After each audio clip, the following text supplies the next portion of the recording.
नमस्कार। संघ शक्ति के 100 साल यूट्यूब चैनल में आपका स्वागत है। यदि आपने चैनल को सब्सक्राइब नहीं किया है तो सब्सक्राइब जरूर कर लें एवं बेल आइकन दबाना बिल्कुल भी ना भूलें, जिससे आगे भी आपको इसी तरह के सकारात्मक विचार और सकारात्मक वीडियो आपको अति शीघ्र प्राप्त होते रहें। भगवान श्री कोटड़ी चार भुजानाथ की जय। ऐसा कोई व्यक्ति नहीं होगा जिसने कोटड़ी धाम का नाम नहीं सुना है। भगवान कोटड़ी श्याम की जिस पर कृपा हो जाए उसकी किस्मत खुलते एक पल भी देर नहीं लगती। आज हम बात करने जा रहे हैं इसी कोटड़ी धाम में भगवान कृष्ण की प्रिय गौ माता का नया धाम श्री सुरभि गो तीर्थ धाम। जी हाँ, भगवान श्री कोटड़ी श्याम की प्रेरणा और आशीर्वाद से गो भक्तों, गो सेवकों, गो पालकों ने मिलकर वर्तमान समय में गौ माता की दशा सुधारने का बीड़ा उठाया और एक छोटा सा प्रोजेक्ट शुरू किया, जो कि आज श्री सुरभि गो तीर्थ धाम के रूप में सभी के सामने है। श्री सुरभि गो तीर्थ धाम श्री देवनारायण गौशाला समिति कोटड़ी के द्वारा संचालित किया जा रहा है। आपको आज इस चैनल के माध्यम से हम श्री सुरभि गो तीर्थ धाम की एक छोटी सी झलक दिखाने जा रहे हैं। आगे से आप जब भी कोटड़ी श्याम के दर्शन करने के लिए पधारें तो श्री सुरभि गो तीर्थ धाम में अवश्य पधारें। गौ माता के दर्शन कर पुण्य का लाभ प्राप्त करें। श्री सुरभि गो तीर्थ धाम में सर्वप्रथम एक उद्यान विकसित किया गया है। इस उद्यान में कई तरह की औषधीय वनस्पति, छायादार, फलदार पौधे लगाए गए हैं। इस उद्यान में लगाए गए बरगद के पेड़ आज वट वृक्ष के रूप में बड़ा सुरम्य रूप में हम सभी के सामने हैं। सवाईपुर कोटड़ी मार्ग पर स्थित इस उद्यान में आने जाने वाले राहगीर बैठकर गर्मी से राहत प्राप्त करते हैं तथा परम शांति का अनुभव करते हैं। इस उद्यान में साथ में बच्चों के लिए विभिन्न प्रकार के झूले लगाए गए हैं, जिनमें बच्चे, बड़े, महिलाएं झूलकर आनंद प्राप्त करते हैं। साथ में एक बड़ा सा हरा भरा हरियाली युक्त सुंदर घास युक्त बड़ा मैदान यहाँ बनाया गया है। उद्यान की हरियाली में बैठने पर विभिन्न प्रकार के पक्षी जैसे मोर, तोता, कोयल आदि की मन मोहने वाली आवाज़ें भी सुनाई देती है। वो कहते हैं ना कि अच्छी शक्ति जब एकत्रित होती है तो उसका परिणाम सकारात्मक होता है।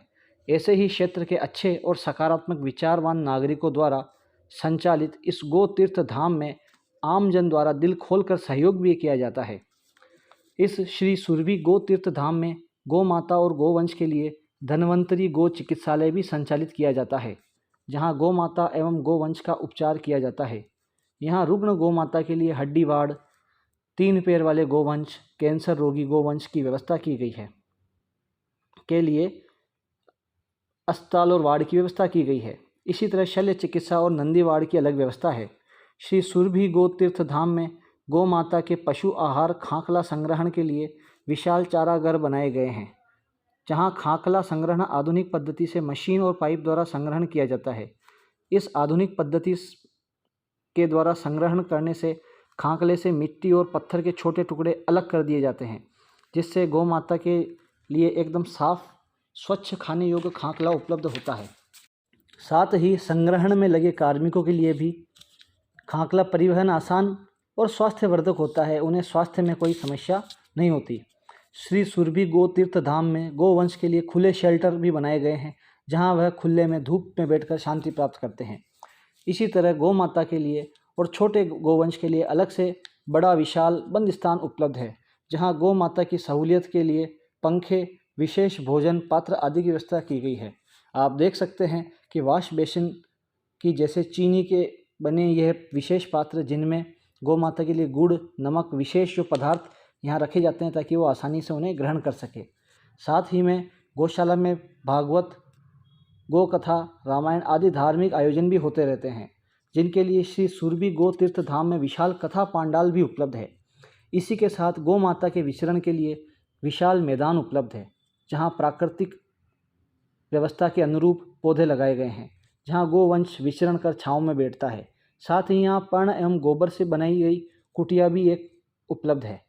इसी तरह गोवंश नंदी का उपयोग तीर्थधाम में स्थानीय यातायात परिवहन के लिए प्रयुक्त किया जाता है। श्री कोटड़ी श्याम की पावन धरा पर गौ माता आनंद से विचरण करती है। इसी तरह श्री सुरभि गो तीर्थ धाम में अभी निर्माण कार्य भी चल रहे हैं, जहां गौ माता के लिए आधुनिक शेल्टर, हॉस्पिटल आदि का निर्माण भी जारी है। इसी तरह समस्त गौशालाएं किस प्रकार आत्मनिर्भर स्वावलंबी हो सकती है, उसके प्रयोग के तौर पर समाज को सकारात्मक संदेश देने के लिए गोमय गो उत्पादों से निर्मित रसायन मुक्त विभिन्न उत्पाद यहाँ बनाए जाते हैं, जिनमें धूप बत्ती, गो अर्क, संजीवनी रस, गो घृत बाम, की चेन, छल्ले, अमृत धारा, विभिन्न प्रकार की राखियाँ, उबटन, फेस पैक, शैम्पू आदि का निर्माण तथा जैविक खाद यहाँ उपलब्ध बनाया जाता है। आज हम देख रहे हैं रामकृष्ण के देश में गौ माता की जो दुर्दशा हो रही है, उसे सुधारने के लिए प्रत्येक हिंदू को एक गाय का पालन अवश्य करना चाहिए।